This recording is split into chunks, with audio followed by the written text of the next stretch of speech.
Coming up on the lakefront, the OLLU community participates in the Cesar Chavez March. See how the university is celebrating Women's HERstory Month. We talk to up-and-coming artists and bring you the latest from our Saints athletics teams. Stay tuned.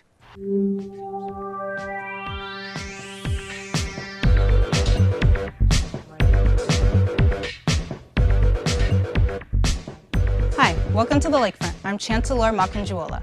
This past Saturday, OLLU Center for Mexican American Studies attended the 21st annual Cesar Chavez March, where people from all over San Antonio came to honor his legacy and continue his movement.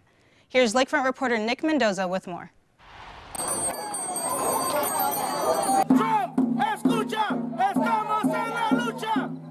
An estimated 20,000 people gathered to march from the Guadalupe Cultural Arts Center to the Alamo in honor of Cesar Chavez, who dedicated his life to end poverty and improve workers' rights such as pay and working conditions. Several organizations and universities participated in the event, including OLLU's Center for Mexican American Studies and Research, to support Cesar Chavez's legacy as an activist. So the march today took place to raise awareness to Cesar Chavez, of course, and it relates to even what's happening now, 30, 40 years later. It's still the same issue. They say that Hispanic or Mexican American history isn't American history, but it is American history. Today we're remembering a leader who was not only a human rights leader, but a civil rights leader, and it's important that the community come out to events like these to let their voice be heard. And so a lot of the change that first starts is in the community first. Just as poverty was one of the main problems Cesar fought against for others, people such as Manuel Medina want to continue this cause for residents of San Antonio. A lot of good people are working hard to raise their family, but they're not earning enough to escape poverty. We need to pay a livable wage, and that's my number one reason why I'm running for mayor of the city of San Antonio. As Cesar's legacy continues, one chant will always remain. Reporting for the Lakefront, I am Nick Mendoza.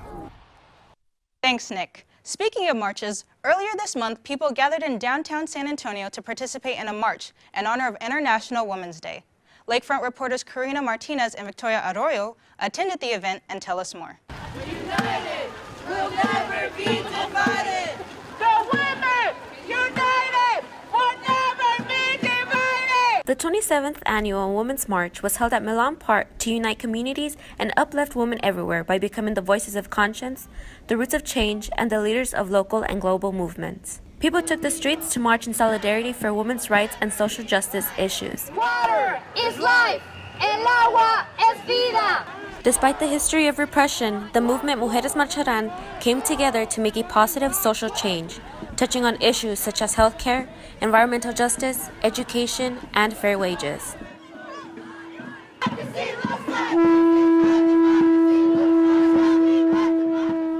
Out of love for their communities, these individuals came together to envision and create a world in which all people are free from exploitation, oppression, and violence. Why is it important for you to be out here today with all these women? As I heard someone say before at one of the other marches, and I think it's so relevant, is that like I marched for civil rights back in the 70s, 60s. I marched against the war in the 70s, and now I'm marching for my daughters and for my granddaughter. Feminism to me means taking care of each other, and means the interconnection of everything, like taking care of the environment, taking care of making sure that everyone is that nobody is oppressed. Like I think that's what feminism, that women aren't oppressed, and that to see that how we're all connected, so that we're all connected in issues, whether it's related to the trans community, whether it's related to the immigrant community. Like all these issues are women's issues, because women are the connectors between so much. So that's why I love the International Women's Day March, because it's a march for all the issues and we all march together, and it's just so beautiful how everyone came out. We don't have a women's studies, so I'm also a women's studies program, and so we're also promoting that and trying to get people to realize of the special issues that happen around women, the types of violence and abuse, and that women need to be made aware of. And I think that's our job at Our Lady of the Lake, is to make sure that we empower young women to be able to take on these issues.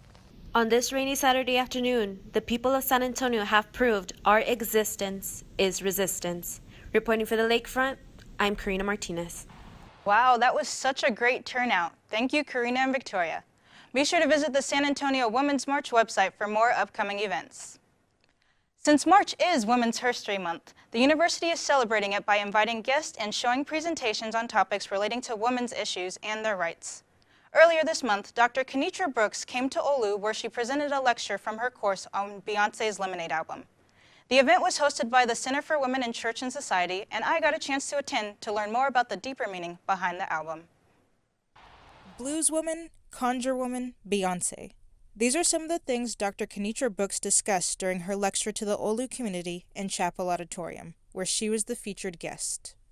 Brooks made national headlines when it was announced that she would be teaching a course over Beyoncé's 2016 audio-visual album Lemonade, and she credits her students as inspiration for creating the course. So the class actually started because the students were coming to me and asking me questions and saying like, okay, Dr. Brooks, I know you do this weird stuff and she's talking about this and whatever, and you know these things about the Orishas and whatever, and is it satanic or is it, doing these things? And so I was just like, you know what? One, the students were really, really excited about it, and I knew it was a way in which I could get them to study and read really, really hardcore like theory and literature and stuff like that, and to do the work through the framework of Beyoncé. OLLU students and faculty listened as Brooks explained some of the topics in Lemonade, ranging from infidelity to racial disparities, as well as point out the album's tribute to popular figures in African folklore. I think what she's talking about is your own growth and agency and what you can do and how you can maneuver through a world that hates you, right? And is invested in your destruction as both Black and a woman. And that we need to do our own healing, and we need to heal each other and go to the generations of older women and talk with them and discuss and learn how they have gotten through. Overall, Brooks's exploration into the album has given others the opportunity to have a better understanding of its meaning. I find it a really, really interesting piece, and I think Lemonade is very complex and it has lots of layers. And not only do I enjoy it, I enjoy teaching it, and my students enjoy it, and that's what's important to me as an educator. Reporting for the Lakefront, I'm Chancellor Makanjuola. If you want to learn more about Dr. Brooks's course, then please visit her website at www.kenitradbrooks.com. And be sure to check your OLLU weekly newsletter for more upcoming events for Women's HERstory Month. After the break, we hear from a San Antonio teen who was detained by U.S. immigration forces and see how he's been since the incident. Plus, we show you local artists in our Artist Legit segment with Ida Hernandez. Stay tuned.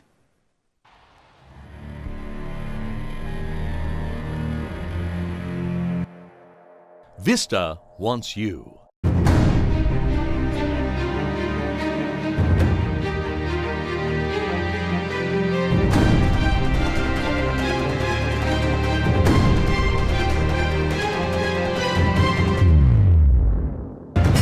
Your future belongs to you. Make your education yours too. Last month, San Antonio teen Josue Romero made headlines when he was nearly deported after police arrested him for staying past curfew in a local park. Here's Denise Cornell with the story.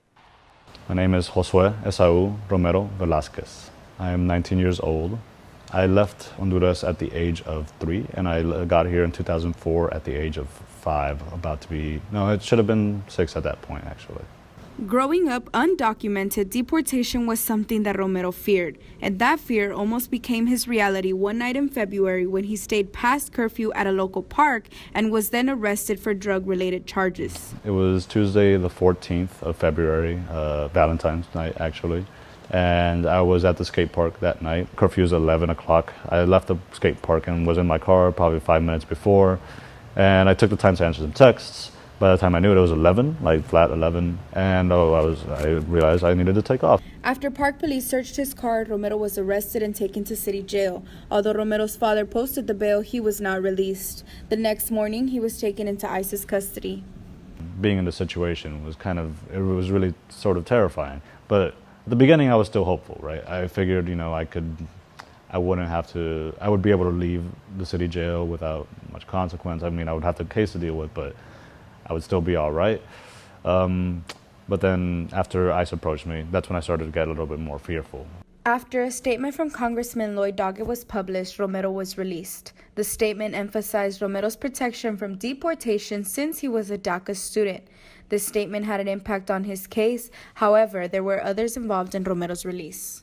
Because of the community, because so many people were willing to speak out for me, and because of the love that I have here at SAC, here at school, and from all of my friends, family. And honestly, I can't describe to you that feeling. It's immense, and it's incredible knowing that so many people are willing to fight for you and recognizing that you're not a criminal, that you haven't done anything wrong, that all you want to do here is appreciate the opportunities you have and take full advantage of them and work as hard as you possibly can. These days, Romero is focused on his art and is glad to have a second chance in the United States. I was just getting the opportunity to see all my friends again and continue my life here, because I feel like I don't know any other life outside of it, and I want to keep building it. Reporting for the Lakefront, I am Denise Coronel.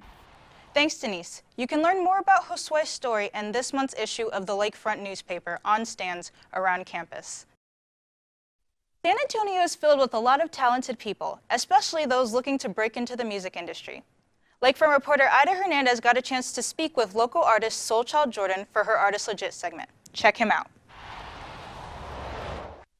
Hey, what's up, guys? It's SoulChild Jordan. You're about to watch my interview, get to know me a little bit more, and check it out.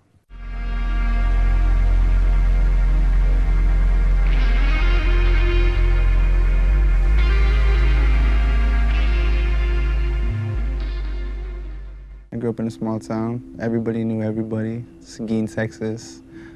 It's actually was pretty good because it was close to everything. I wasn't actually separated or in a crazy country town. It was near New Braunfels, Texas, San Marcos, Austin, San Antonio. I always knew what San Antonio was, but as far as my background, I come from a small town. People ask me, what is it exactly that you do?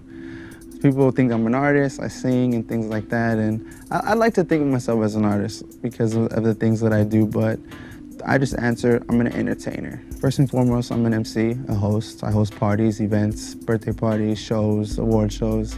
Pretty much any aspect of talking on a mic or in hosting, I've done. Like I said, award shows, music videos, I've hosted quinceañeras, I've hosted weddings, I've hosted amazing things that I've been able to do. So when people ask me what I do, I answer I'm an entertainer, a well-rounded entertainer that can pretty much do it all.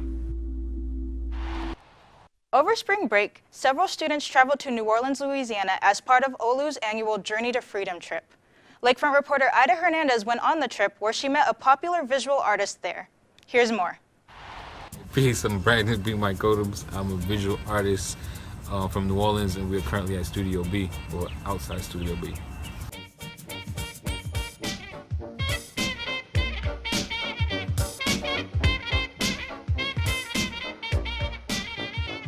Alright, so I'm a visual artist primarily, working in the street as a muralist or a street artist. I started out doing that, responding to conditions in the street, abandoned spaces, and just painting in those spaces, being inspired by the culture of graffiti and street art. Now we're standing in this 35,000 square foot warehouse that houses my first solo show as a visual artist. And all the art is about consciously using the power that art has to educate and inspire. I feel like art is, all forms of art is about communication. So whether you're singing, dancing, writing, drawing, painting, you're trying to communicate something. And I feel like the impact comes from when people respond, when people understand, or when they don't understand and ask questions.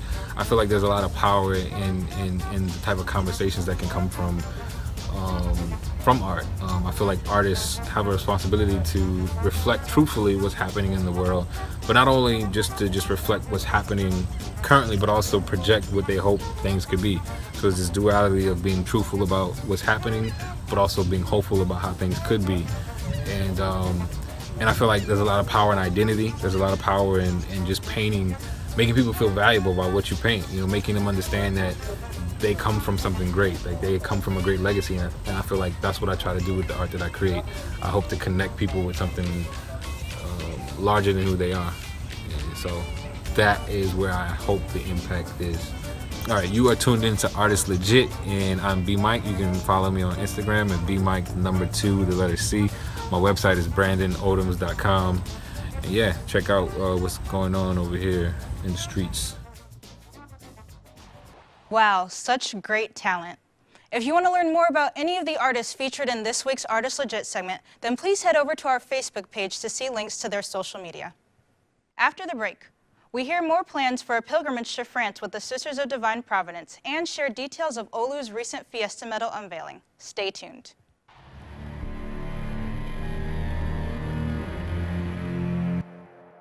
Vista wants you.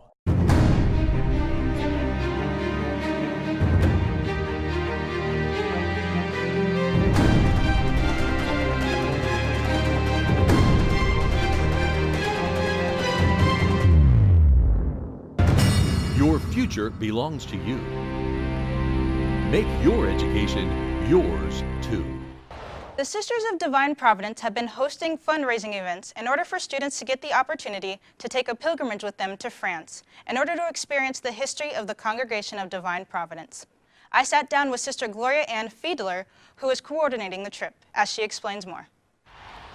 Well, it has been 150 years since our first two sisters came to Texas. The Sisters of Divine Providence have planned a pilgrimage to France for the summer of 2017, where students can travel to the sites where the CDP's founding father, John Martin Moy, lived, as well as experience the legacy he began for the CDP. Well, there's no better way to really get this connection deepened and more fully realized than to go with us on the pilgrimage to France.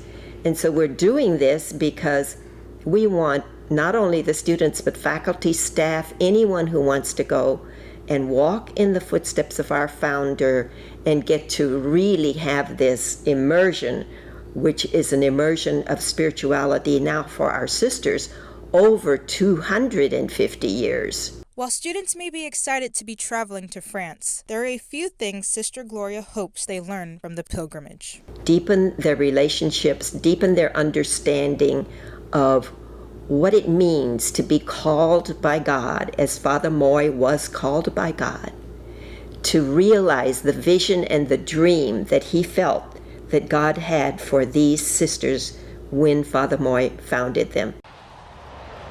If you're interested in being part of the pilgrimage or would like to learn more information about fundraising events, then please contact Sister Gloria. OLLU recently unveiled its 2017 Fiesta Medal in the mall area. Medals are $10 and can be purchased in the bookstore, and you'll also be able to purchase them online, so be sure to get yours while you can. After the break, Katie updates us with the latest in sports.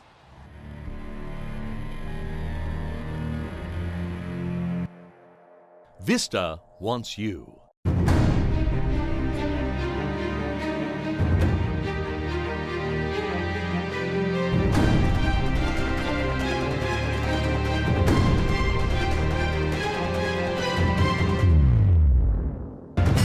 Your future belongs to you. Make your education yours too.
to PKSN with less news and more action. My name is Katie. Stepping onto the green first is men's golf. On March 20th, the men attended the Lion Invitational hosted by Texas A&M Commerce. On the first day, our boys placed third of 13 with a score of 21 over 309. The team was led by Gerardo Daniel, who tied for 7th place with a 4 over 76. Kane Ibarra followed in a tie for 11th place with a 5 over 77. Christopher Schreidel, Rafael Jaraguay, and Steven Hinojosa tied for 19th place with 6 over 78. On day 2, the guys finished in 4th of 14 with 44 over 620. Again, Gerardo Daniel led the team and ended in 4th place at 6 over 150. Rafael Jaraguay tied at 8th place at 9 over 153, and Steven Hinojosa tied at 19th place over 13 over 157. Kane Ibarra finished at 160, and Chris Schreidel finished at 161. Congrats to Gerardo Daniel for being selected as the Red River Athletic Conference's Golfer of the Week. We're so proud. The Saints set out to St. Lawrence Tech University Invitational at TPC Deer Run in Silvis, Illinois on March 31st through April 1st.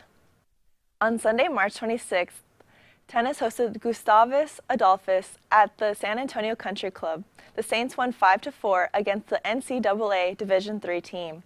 In doubles, Jacob Galavis, Pablo Cavazos, and Warren Fulgenzi and Bernardo Pegas won their matches as well. In singles, Jacob Galvis, Ross Marzetti, and Bernardo Pegas won their matches individually. Congrats, guys. Keep it going. Congrats to Jacob Galvis for being selected as the Red River Athletic Conference's Tennis Player of the Week. That's awesome. The Saints team will travel to Texas A&M University, Texarkana for their next matches on March 31st. This past week, our baseball team didn't have the weekend that they expected. In their game against Trinity on the 21st, our starting pitcher, Caleb Morales, pitched 6 innings and was able to hold off the Tigers to 1 run and 1 hit against 20 batters. The first part of the game was looking good for the Saints as they scored 2 runs in the second inning by Orlando Colado and Jacob Poole, and Matt Beasley scored in the third inning. However, they lost their footing and fell to the Tigers 8-3. On the 24th, our guys went up against LSU Shreveport. In Game 1, Jordan Hackett shut down LSUS's offense. Hackett limited the Pilots to only 2 runs, 5 hits, and threw 5 strikeouts and led the Saints to a 12-2 victory. Awesome. LSUS came back with a revenge and limited the Saints to only 1 RBI, while LSUS scored 15. Game 3 wasn't much better as the Saints lost 4-17. Yesterday, on the 28th, baseball traveled down the road for a non-conference game against St. Mary's. This time, they came back with a better result. They won 10-6 against the Rattlers. Congrats to Jordan Hackett for being selected as the Red River Athletic Conference's Pitcher of the Week. Keep up the good work. Our members of the OLLU track team participated in the Victor Lopez Classic hosted by Rice University on Saturday. Jennifer Ramirez, Ricky Ramos, and Mickey Romaine were the lucky participants. Ricky Ramos participated in the 400-meter hurdles, and he placed 9th out of 17. Jennifer Ramirez competed in the 100-meter hurdles, and she came in 14th among 44 participants. Mickey Romaine placed 24th in the 100-meter hurdles, and Ramirez also participated in the 400-meter hurdles, and she placed 12th. An upcoming meet is on the 31st for the Trinity Tiger Invite, hosted by Trinity University. Congrats to the softball team on their 4-game winning streak last week. They won 4-0 in Game 1 and Game 2 against Southwestern Assemblies of God University on March 23rd, and they played on the 24th against Texas College. In Game 1, our Saints won 13-0 in 5 innings. In Game 2, they kept the shutout going with an 8-0 win. Game 3 was canceled due to rain. On the 26th to the 27th, they played against Jarvis Christian College. In Game 1, our ladies won 7-0 in 7 innings. In Game 2, they came back with 12-0 in 5 innings. In Game 3, they won 3-0. That's 6 straight wins without allowing a single run in 44 innings. That's amazing. Keep it up, ladies. Well, that's all the updates for this week. Thank you for watching. My name is Katie, and I'll see you in the stands. Thanks, Katie. Well, that's all for this week. Don't forget to like us on Facebook and subscribe to our YouTube channel. And be sure to check out our Instagram page for more behind-the-scenes action. My name is Chancellor Makanjuola, and from all of us here at the Lakefront, thank you for watching.